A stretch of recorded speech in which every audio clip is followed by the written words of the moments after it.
You're listening to Dakota Spotlight. My name is James Wallner. It is October, and finally, fall has arrived here in the Dakotas after a very warm and dry summer.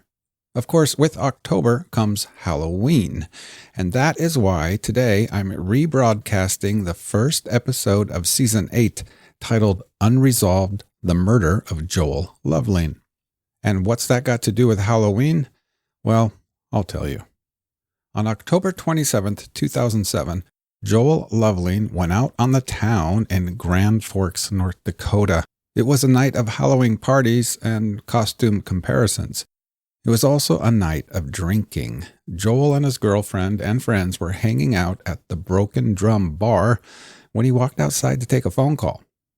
Then he was found a few minutes later lying in the parking lot, bloodied and apparently beaten. Although first responders arrived quickly, Joel did not survive. Now, due to the Halloween celebrations and vast amount of people arriving and leaving on an alcohol-infested party bus, descriptions from witnesses about possible suspects included terms like the lion, the joker, and a hunter. A young college student who had in fact been dressed as a lion was arrested for the murders. His name was Travis Stay. He was found not guilty in December of 2008. Now, for this story, I gained access to case files and evidence, and through sit-down interviews with prosecutors, investigators, witnesses, and family members, I pursued the case central question: who killed Joel Lovelien? If you've not heard Season 8, or if you'd simply like to hear it again, here is Episode 1 of Unresolved, The Murder of Joel Lovelien.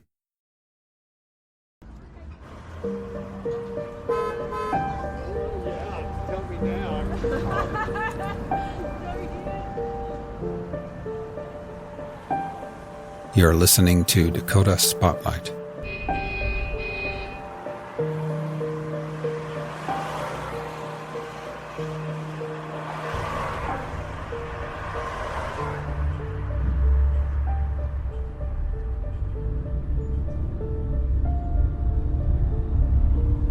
At the early morning hour of 1 a.m. on Sunday, October 28, 2007, at the northern end of the university town of Grand Forks, North Dakota, a taxi cab operated by the Red, White, and Blue taxi service purred slowly along Washington Street in search of its next fare. Outdoors, it was cold, 25 degrees Fahrenheit, -5 Celsius, and although it was technically early Sunday morning, for many of the city's partying and pub-crawling patrons, this moment in time belonged to the tail end of a cheap Saturday night, a night spent out on the town.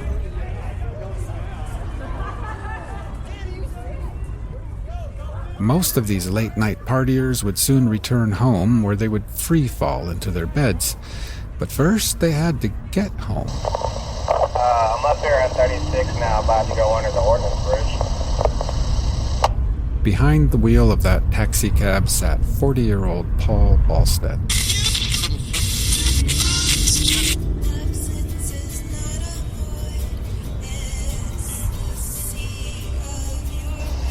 I'm on Southside Woodline, Harry.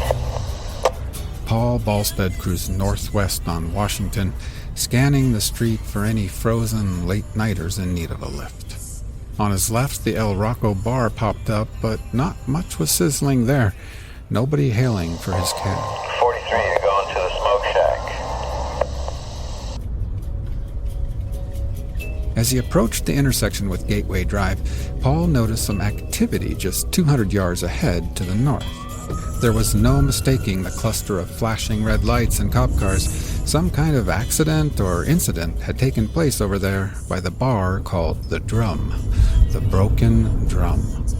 It was best to avoid all that, so Paul decided to hang a left.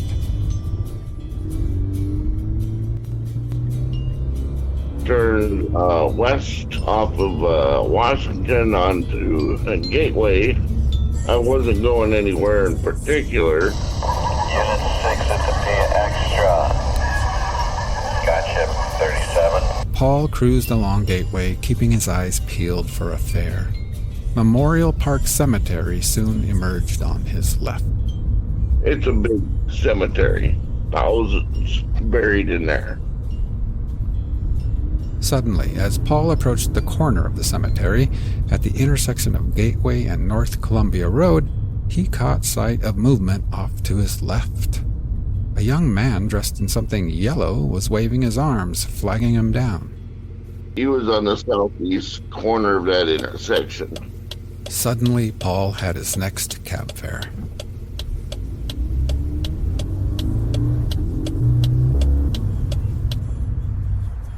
So I turned left and stopped at the corner there. He ran across the street, climbed in. The young man in yellow climbed in the front passenger seat, and then, as any taxi driver would, Paul asked the man, "Where can I take you, fella?" But Paul's new cab fare didn't respond.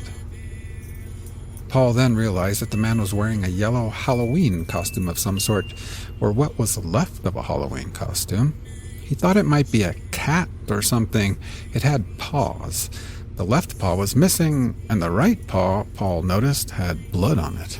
Paul tried speaking to him again. "Looks like you've had a rough night, huh?" Anybody else closer than P extra? When Paul didn't get a response to that question, he asked the man a second time, "Where do you want to go?" Still no answer. Paul felt that the young man in yellow didn't seem able to speak. He didn't seem to be really hearing him. Instead, the passenger just kind of stared out into space.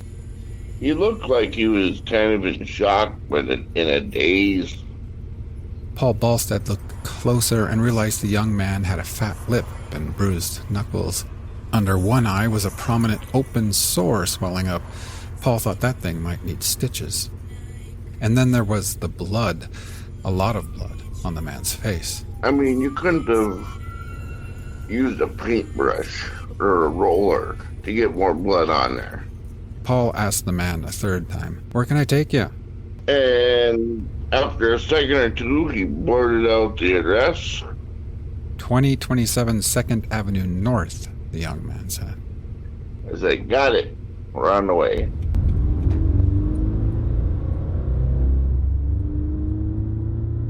And he wasn't that far from home. I mean, I had to go down to University, hang a left, hang it right on 23rd, went 2 blocks on the left, and I was there in just mere minute. Paul parked the cab in front of the small home at 2027 2nd Avenue North. Before his passenger paid for the ride, Paul asked the man if he wanted medical attention to get his cut taken care of. Paul figured it would need 4 or 5 stitches. But then the young man in yellow turned to Paul and looked at him with a very puzzled look on his face. It was as if the young man was completely confused, as if to say, "What cut on my face? What are you even talking about?" The sun visor over the passenger seat had a mirror on it. He pulled down the visor, took a look at himself, and pretty well agreed. He looked like he'd been dunking for apples in a blood bank. He was covered on it. But the bloodied young man declined to get medical attention, and instead, he just pulled out his wallet.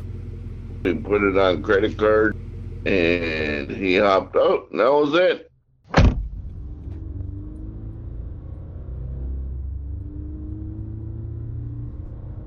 Compared to the bloodied man in a partial costume, the rest of Paul Balstead's work shift was uneventful that early Sunday morning. Eventually, Mr. Balstead finished his shift and made his way home, where finally he too fell into bed. Over the next 48 hours, Paul and the rest of Grand Forks would learn the news. A Grand Forks man was confirmed dead Sunday at Eltrue Hospital, and police are proceeding with the investigation as a homicide.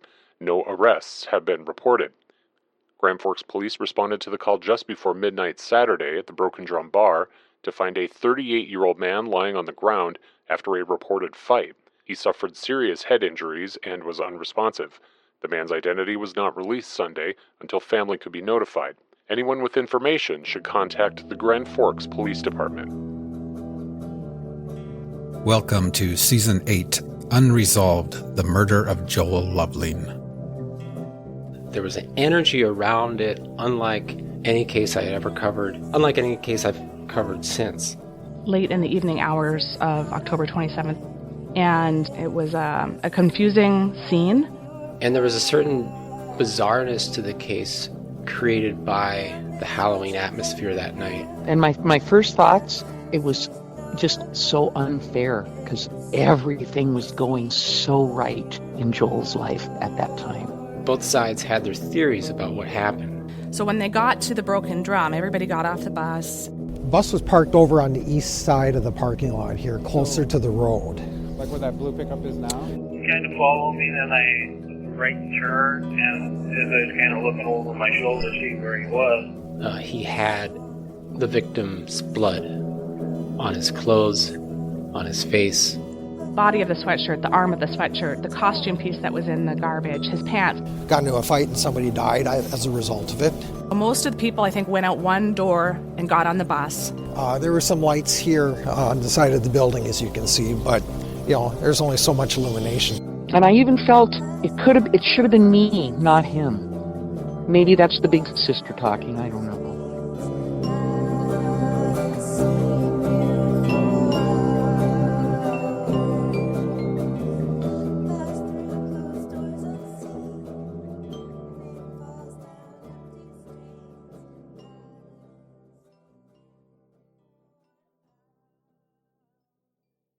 The man killed that night was 38-year-old Joel Lovelien.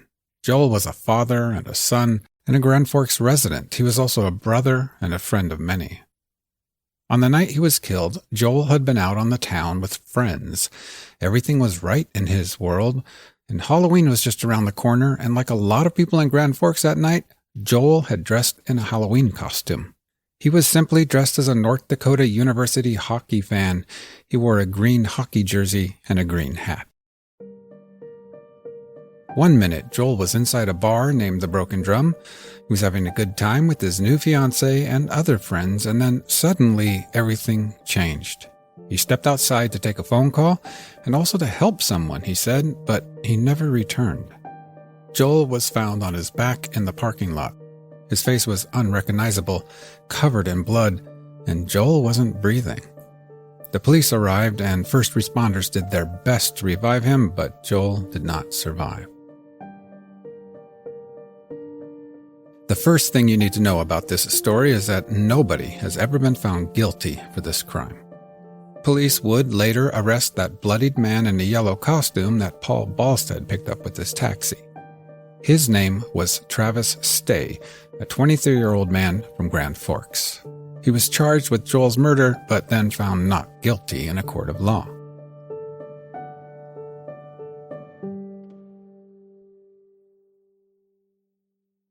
If you travel to Grand Forks, North Dakota, as I recently did, you'll easily run into people familiar with this story.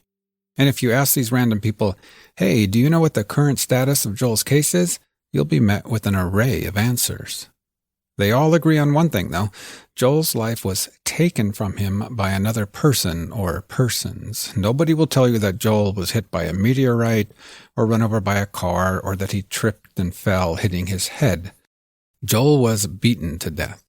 Aside from that, though, people who talk about this case fall loosely into 3 categories. Category number 1 will tell you that this is simply a cold case. It's unsolved. We have no idea what happened or who might be responsible, and we will never know what happened unless someone comes forward with new information, because simply put, there were no witnesses to the assault on Joel, no video cameras in the parking lot where Joel was attacked. This category of people say the identities of Joel's killer are unknown to us. It's a cold case. Category number 2 are people who say that this case is solved, but simply unresolved. They will say things like, we know exactly what happened to Joel Lovelien. They say that Travis Stay, the man found not guilty in court, is responsible for Joel's death. It simply wasn't proven beyond a reasonable doubt in court. And so, he goes free. This case is solved, they say. Solved yet unresolved, and it can never be resolved because you can't try a person twice for the same crime, at least not after a not guilty verdict. Finally, category number 3, They will tell you that Travis Stay is innocent and Joel Lovelien was killed by others who were at the Broken Drum Bar that night, specifically a group of young men on a party bus. In one version of this scenario, these men attacked and beat up both Joel Lovelien and Travis Stay. In this version, Joel succumbed to his injuries while Travis Stay survived. Now you might be thinking, wait, what, James? This guy Travis Stay, the guy who was put on trial and found not guilty, does he say that he and Joel Lovelien were attacked and beaten up by others? Well, here's an important thing to understand about this story. Travis Stay says that he does not remember anything about this time of his Saturday night. He says he was blackout drunk at the time. More specifically, he claims to have been blacked out for about an hour or more after getting punched by someone.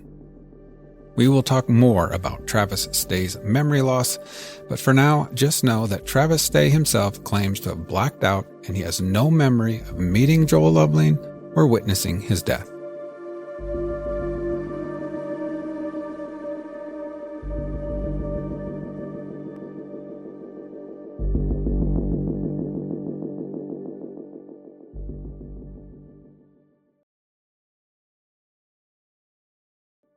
I want to tell you about the night Joel died, and I will in just a moment, but first I want to say to you longtime listeners out there, in some ways, this season is going to be a little different than previous ones, mostly because of how this story itself is a little different.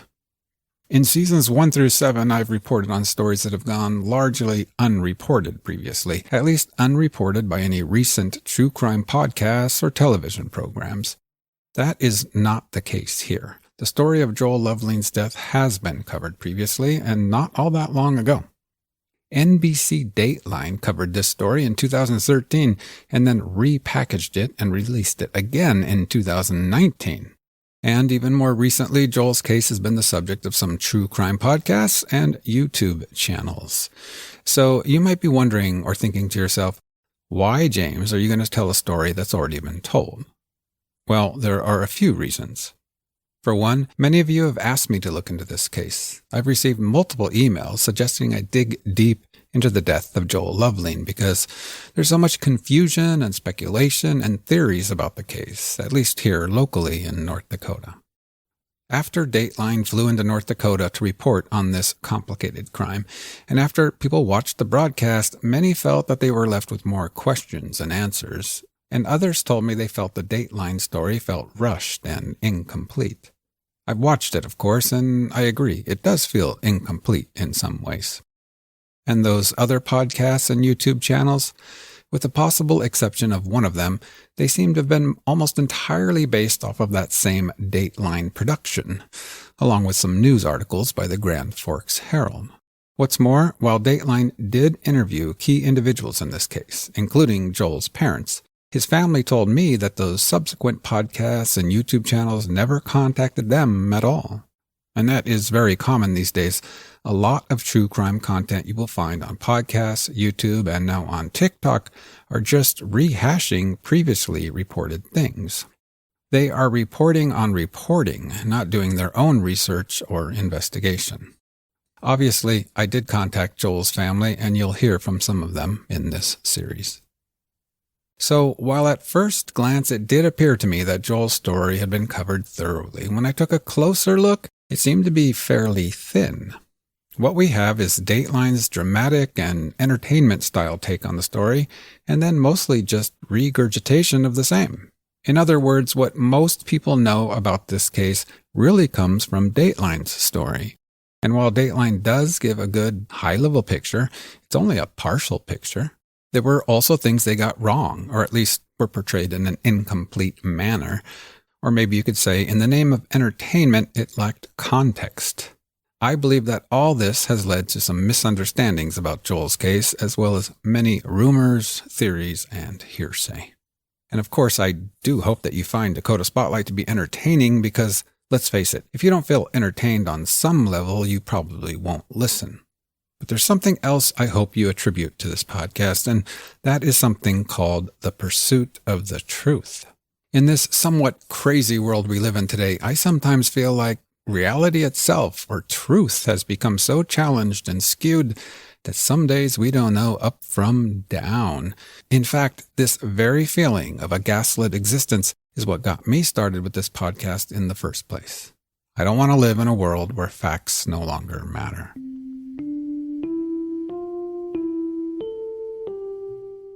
So my intention with this story about the death of Joel Lovelien is simple, I guess. By the end of this series, you will have the most complete picture possible. I will present the facts to the best of my ability and fill in some of the important blanks and connect some important dots left unconnected by Dateline NBC and others. To do so, I'll use the following sources: interviews with law enforcement, family members, witnesses, and others. The complete set of police files and subpoenas and other legal documents, and any new information that may come my way that I find credible. Now, I may pipe in along the way with some of my own observations or perceptions of this story, but in the end, I'll be leaving it up to you to come up with your own conclusions on what happened to Joel Lovelien.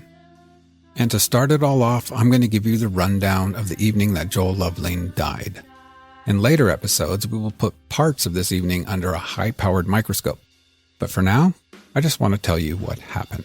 After all, despite all the previous coverage, a lot of you around the country and around the world have never heard of this story.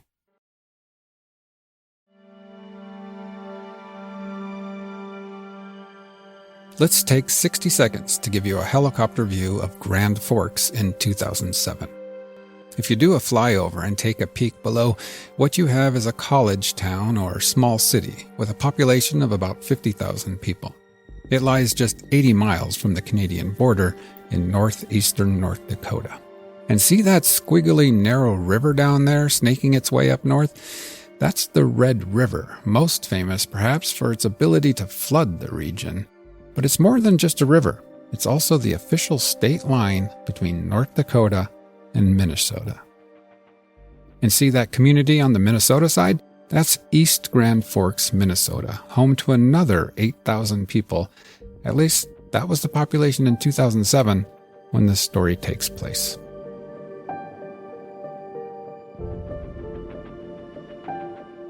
Halloween that year was to fall on a Wednesday, which is hardly the go-to party night of the week. And so the Saturday before Halloween, that is October 27th, the night Joel died, that was a natural choice for Halloween-themed parties. Now, central to this story is a bus, a yellow party bus. So central, we might even consider it to be a character all by itself. Now, the concept of a party bus like this was something new for me when I moved to North Dakota. It might be a new concept for you too. This is my understanding of how it works. In a nutshell, someone charters a private bus, in this case a school bus, to drive a whole bunch of friends all around town from one bar to the next. And if everyone chips in with a few dollars for the cost of the bus, it's a cheap and hopefully safe mode of transportation. It keeps people from drinking and driving.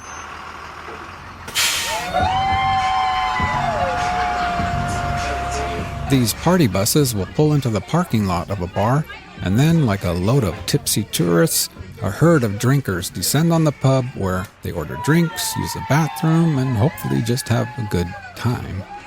When it's time to leave, they all board the bus again and head off to the next bar.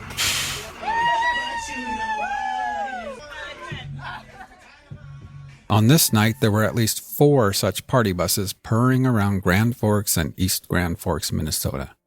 And of course, Halloween made things extra festive that night, as most everyone on these buses were in costume.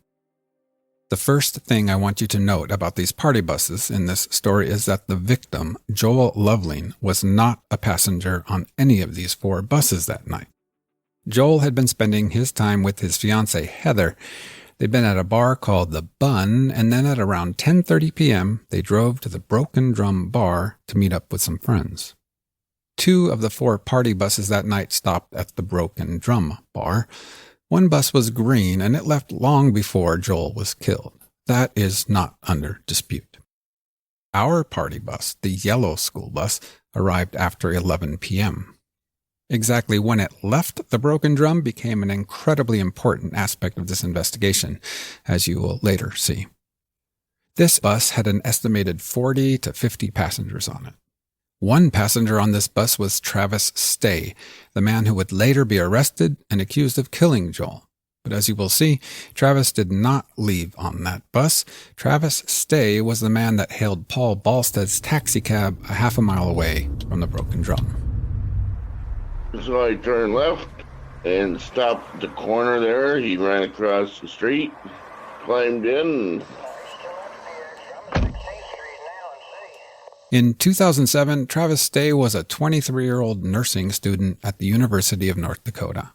He's not a tall man, and as you will see, this fact came into sharp focus during his trial when his defense team argued that Travis was too small, too slight to be able to kill Joel Lovelien, who was a much bigger man. Travis has blonde hair and features that many might describe as clean cut. It's a cliche, certainly, but some might describe Travis Stay's appearance as the boy next door, or in his case, the boy next door studying to become a nurse. On that night, Travis was dressed in a yellow lion's costume. It was actually a children's costume he had modified, and it wasn't terribly clear to others that it was a lion's costume.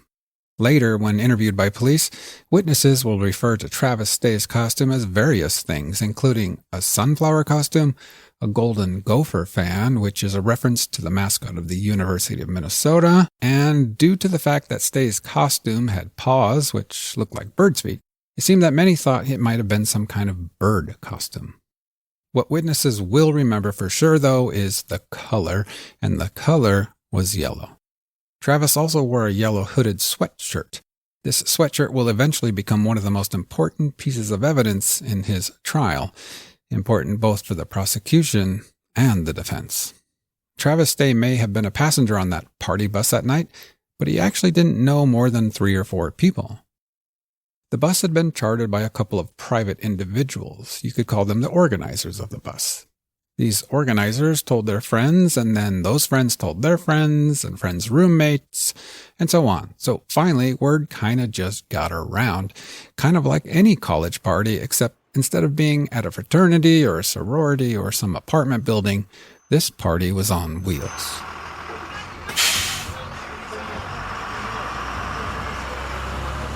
And in addition to word-of-mouth invites, as this bus made its way around town, some new people jumped aboard while others abandoned the bus. Again, it was kind of like a college party. People came and went, plans changed, it ebbed and flowed. As you might imagine, with the kind of fragmented memories that alcohol tends to bring to an equation like this, it would be difficult to retroactively document exactly who was and who wasn't on this bus at all various times of the night. And yet, before it was all said and done, Grand Forks police detectives would find themselves assigned with exactly this challenging task. We do know this, though. The plan for this yellow bus was to meet at 8 p.m. at a bar named Cuckoo's Nest in East Grand Forks, Minnesota. That was the plan, but it seems the bus was late to arrive to Cuckoo's Nest. It didn't leave until sometime around 9. The complete route for this bus that night is as follows. From Cuckoo's Nest in East Grand Forks, they traveled to Borrowed Bucks in Grand Forks. From there, they drove to a bar called El Rocco, or The Rock. After that, the bus went to the Broken Drum bar. From the Drum, they traveled to the final destination, a bar called Stormy Sledsters in downtown Grand Forks. There, everyone departed the bus, where they could go to several bars within walking distance.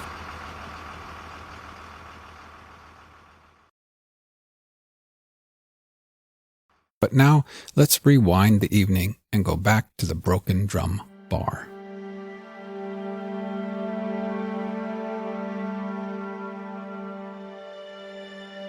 First thing to know about this bar is it's not a big place, just a small one-story building facing the northeast on the south side of North Washington Street in Grand Forks. Inside the Drum there is a bar, of course. Bar stools line the bar and high tables sit across one wall. In the back are the bathrooms and both regular tables and more high tables.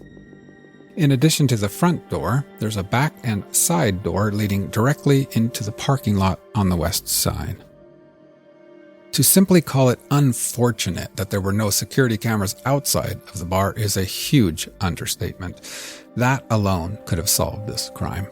But there were security cameras inside, 3 to be exact. I requested and obtained copies of the security video from that night. I also obtained police files, including witness statements.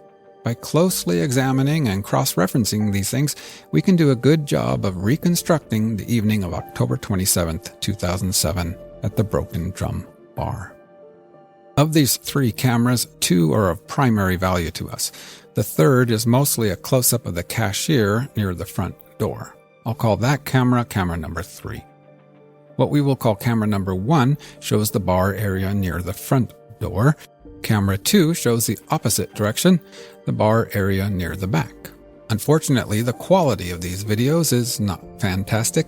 They're very grainy, and occasionally there are gaps of up to about 10 seconds. And there's no audio.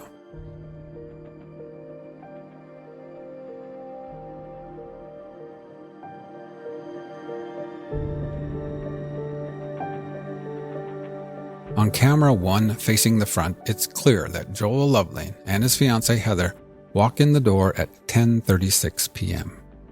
Heather is wearing a Pennzoil mechanic's costume, yellow coveralls, boots, a cap, and an oil rag in her back pocket.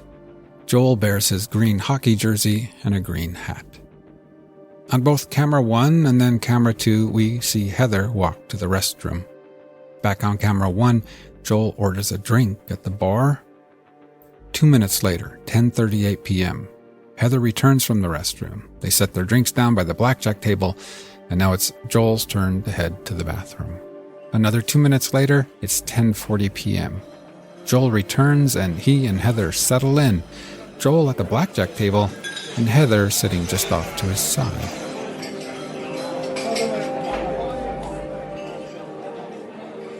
They don't know it, of course, at the time, but in just over an hour, Joel will be deceased.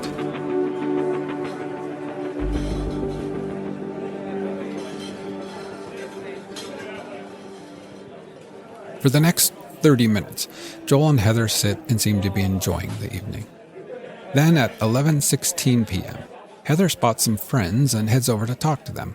On camera number 2, facing the back, you can see her pull up a chair at their table.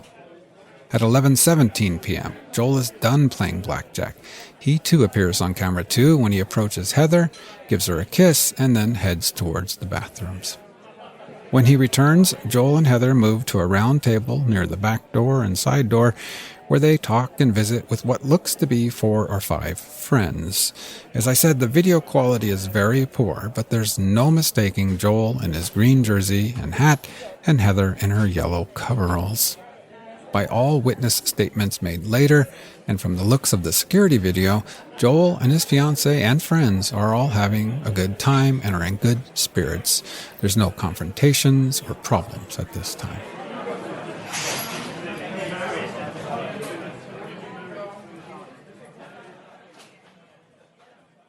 The exact timeline of the yellow bus will become a focus of the Travis Day trial. It becomes very important for the defense to show when the bus left the Broken Drum. But it's much easier to conclude when the bus arrived at the Broken Drum. In witness statements made later, 2 of the bus passengers said that as soon as the bus stopped at the Broken Drum parking lot, they very quickly got off the bus and rushed into the bar immediately. Why? Because they wanted to get ahead of their fellow bus passengers so they could order a drink quickly without waiting in a long line. And camera number 1 shows clearly that the influx of costumed partygoers begins at 11:20 p.m. And so it feels safe to say that the yellow party bus arrived at between 11:18 and 11:20, which is just as Joel and Heather were sitting down at the round table near the back door.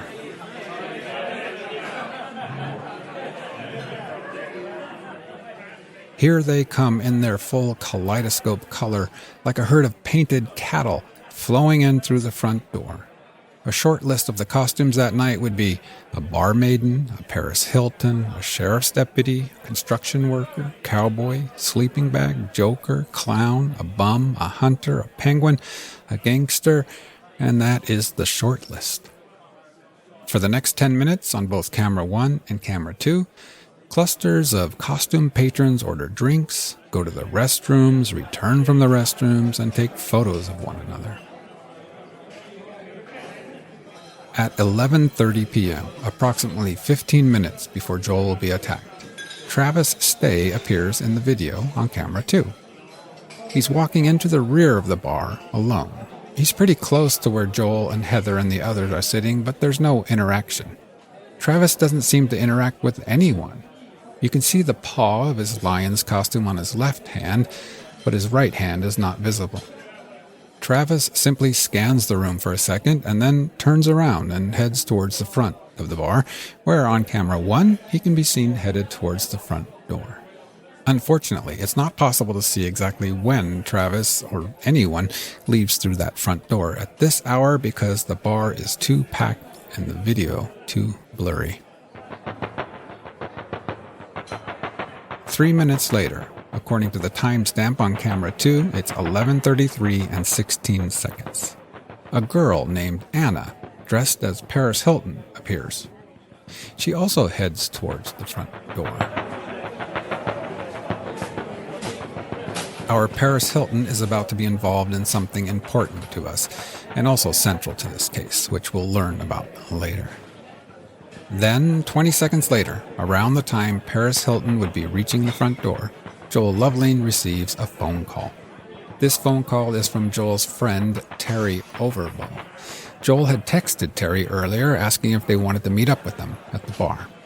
This phone call can be seen in a list of Joel's phone activity documented by the Grand Forks PD.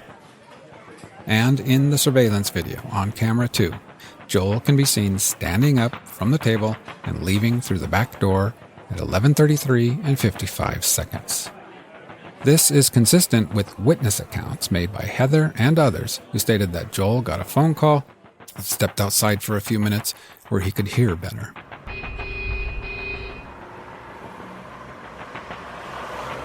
Joel did return and rejoin them briefly at the table, but it's what he may have witnessed outdoors that's important. According to camera 2, Joel returned to Heather and the others at the table at 11:40 and 30 seconds, so he was gone for 6.5 minutes. Of those 6.5 minutes, Joel spent 4 minutes and 11 seconds on the phone with his friend Terry, according to their phone logs. When interviewed by police later, Terry Overbo said that nothing seemed out of the ordinary on this phone call. Joel didn't mention any problems with this evening or anything out of the ordinary taking place in the parking lot. All we know is that after Joel ended his phone call with Terry in the parking lot, it would take him another 2 minutes and 15 seconds to return to his fiancée and friends. What Joel likely witnessed, or partially witnessed, was something Paris Hilton, aka Anna, and several others would recall for investigators later. In fact, they would testify about it in court during the Travis Stay trial. You'll learn all about that later in this season, but for now, let's go back to the table where Joel has just returned after talking to Terry.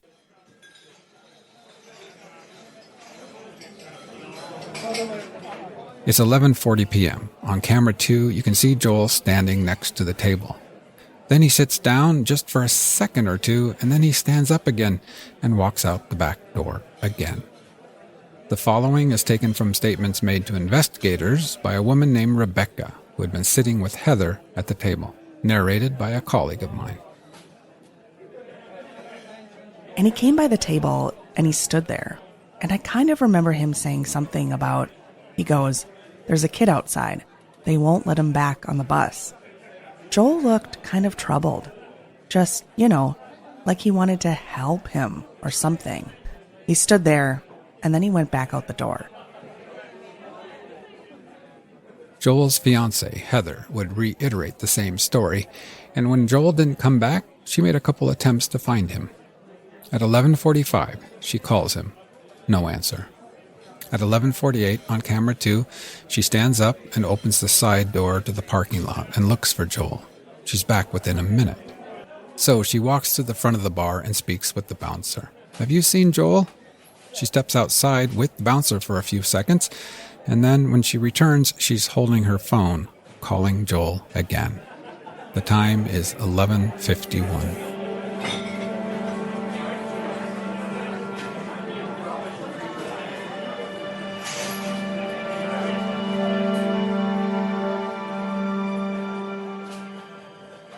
"51-year-old Keith Swartz has been sitting at the bar of the Broken Drum since about 5 or 6 p.m. that night. He was propped in his favorite stool near the front.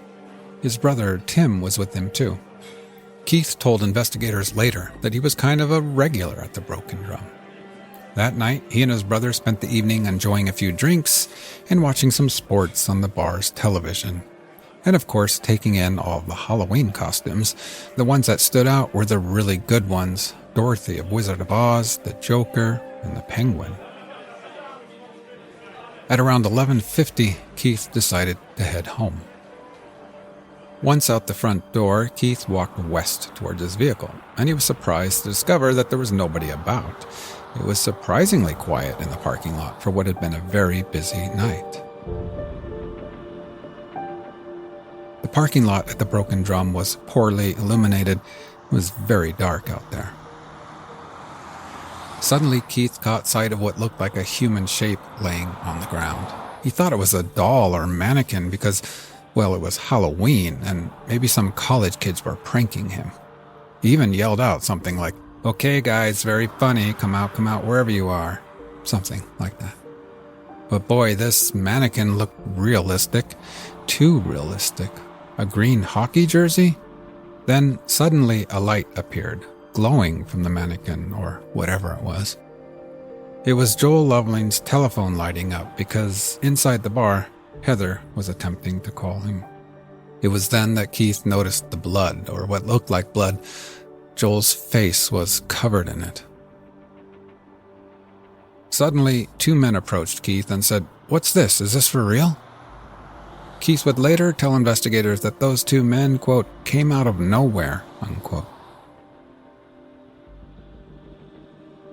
Keith reached down and touched Joel's arm, hoping to feel the hard plastic of some kind of Halloween prank. One of those 2 men said, "I'll go get help," and he ran to the bar.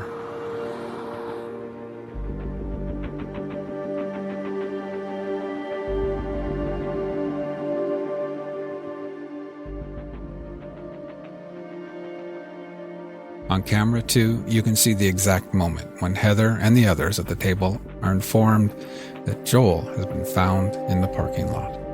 Heather jumps up from the table and heads out the door with her friends in close pursuit.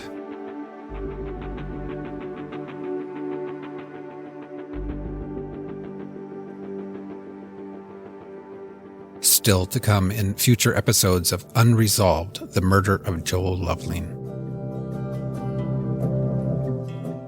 There was an energy around it unlike any case I had ever covered, unlike any case I've covered since. Late in the evening hours of October 27th, and it was a confusing scene. And there was a certain bizarreness to the case created by the Halloween atmosphere that night. And my first thoughts, it was just so unfair because everything was going so right in Joel's life at that time. Both sides had their theories about what happened. So when they got to the Broken Drum, everybody got off the bus. The bus was parked over on the east side of the parking lot here, closer to the road. Like where that blue pickup is now? He kind of followed me, then I took a right turn, and as I was kind of looking over my shoulder to see where he was. He had the victim's blood on his clothes, on his face.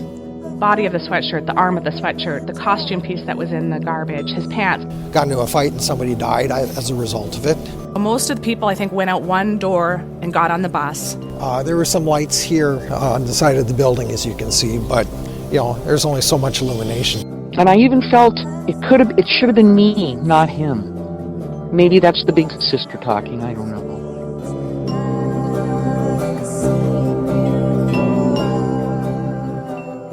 Dakota Spotlight is a production of Forum Communications, researched, written, and produced by me, James Wallner. I also do the sound editing. Our podcast network manager is Chris Kurzman. Madison Hunter, our social media specialist, and Jeremy Fugelberg, our editorial advisor. Don't miss the awesome Dakota Spotlight Facebook group. To join, go to facebook.com/groups/Dakota Spotlight. Finally, some music this season was generously granted again by Wowza in Kalamazoo and Hand Turner. Check them out at wowzainkalamazoo.bandcamp.com and handturner.bandcamp.com. Once again, thank you so much for listening to Dakota Spotlight. I'll see you next time.